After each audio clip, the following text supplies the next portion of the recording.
Assalamualaikum warahmatullahi wabarakatuh.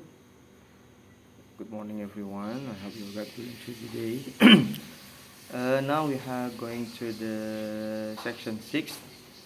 In this week, we are going to discuss one module only in module 10. In this module, we are going to study a special use of pronoun form. I believe you have already familiar with this subject. It doesn't mean that you have to measuring the use of it.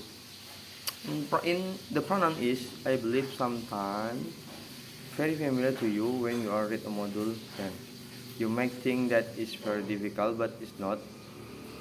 It is a very much easier than in versions. I look forward to meeting you in discussion forum. So in the discussion, I hope you have to discussion and giving the examples of the use of special pronoun forms, and each other have to discussion in the discussion section. Okay, thank you.